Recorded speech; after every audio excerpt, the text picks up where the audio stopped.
MDH kitchen king కనుక kitchen లో ఉంటే మనం ఏదైనా తయారు చేయొచ్చు. బెంగన్ భర్తా, ఆలు గోబీ, భిండి మసాలా, ఇంకా మరెన్నో. అత్తి సత్యనారాయణ సభ్యత్వాన్ని జనసేన రద్దు చేసింది. రాజమండ్రి ఇన్ఛార్జ్ బాధ్యతల నుంచి తొలగించింది. థియేటర్ల బంద్ పిలుపు నిర్ణయంలో భాగస్వామిగా ఉన్నట్టుగా సత్యనారాయణపై ఆరోపణలు వచ్చాయి.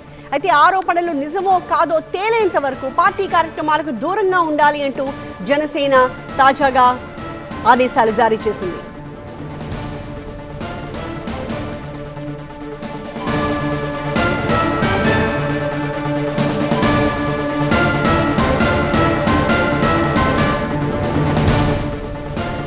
జనసేన నేత సభ్యత్వం రద్దుకి సంబంధించిన బ్రేకింగ్ న్యూస్ చూస్తూ ఉన్నాము. జనసేన నేత అత్తి సత్యనారాయణ సభ్యత్వాన్ని పార్టీ రద్దు చేసింది. రాజమండ్రి ఇన్ఛార్జిగా ఇప్పటి వరకు బాధ్యతలు నిర్వర్తిస్తూ వచ్చారు అత్తి సత్యనారాయణ. అయితే తాజాగా ఆయన్ని ఆ బాధ్యతల నుంచి తొలగిస్తూ జనసేన కీలక ప్రెస్ నోట్ రిలీజ్ చేసింది. ప్రధానమైన కారణం ఏంటి? థియేటర్ల బంద్ పిలుపు నిర్ణయాల్లో అతను భాగస్వామిగా ఉన్నాడు అని ఆరోపణలు వచ్చిన నేపథ్యంలో ఈ నిర్ణయం తీసుకుంది పార్టీ. ఈ ఆరోపణలు నిజమో కాదో తేలేంత వరకు కూడా పార్టీ కార్యక్రమాలకు దూరంగా ఉండాలి అని చెప్పి జనసేన స్పష్టంగా పేర్కొంది.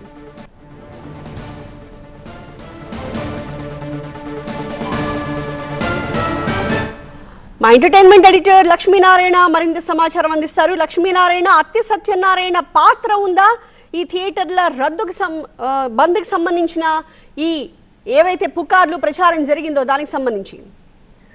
దీప్తి, ఈ విషయాన్ని థియేటర్ల బంద్ విషయాన్ని పవన్ కళ్యాణ్ చాలా సీరియస్ గా తీసుకున్నట్టుగా కొద్దిసేపటి క్రితం ఆయన కార్యాలయం నుంచి వెళ్ళిన ప్రకటన చూస్తే మనకు అర్థమవుతోంది.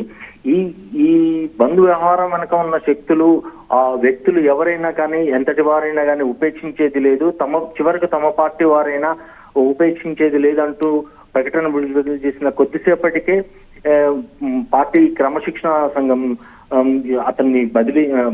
అతనిపై వేటు వేస్తూ ఒక నిర్ణయం తీసుకున్నట్టుగా ప్రకటన విడుదలైంది. అంటే ఈ విషయాన్ని ఇంటర్నల్ గా ఆయన పాత్ర ఉన్నట్టుగా పార్టీకి ఇన్ఫర్మేషన్ అందిందా? అంటే మొదటగా తూర్పుగోదావరి జిల్లాలోనే ఈ పర్సంటేజ్ రెంట్ విధానంపై చర్చ జరగటము, అవసరమైతే మనము బంద్కు కూడా పిలుపు ఇవ్వాలి అనే ఉద్దేశంతో అక్కడి నుంచే అసలు ఈ విషయం ప్రారంభమైనట్టుగా పూర్తి సమాచారం ఉంది. రైట్. అయితే ఇప్పుడు ఈ ఆరోపణలన్నీ నిజమయ్యేంత వరకు ఈ నిర్ణయం అమల్లోకి ఉంటుంది అని చెప్పి చాలా క్లియర్ గా అందులో పేర్కొన్నారు. అయితే ఇంకా ఎవరెవరు ఉన్నారు అని దానికి సంబంధించి ప్రభుత్వం చాలా సీరియస్ గానే వర్కౌట్ చేస్తున్నట్టుగా అర్థమవుతోంది. దీన్ని పూర్తిగా సినిమాటోగ్రఫీ మినిస్ట్రీ దీన్ని పూర్తిగా పర్యవేక్షిస్తుంది. దీనికి సంబంధించి ఎవరెవరు ఉన్నారు, ఎలాంటి వారు ఉన్నారు అనే విషయాన్ని సమగ్రంగా నివేదిక కోరింది.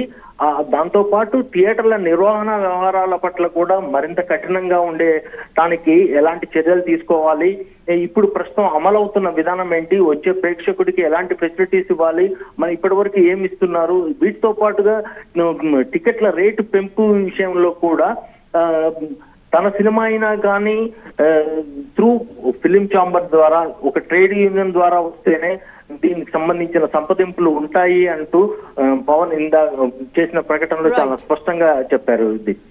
Thank you Lakshminarayana. MDH biryani masala, సాంప్రదాయక బిర్యానీ యొక్క అసలైన రుచి.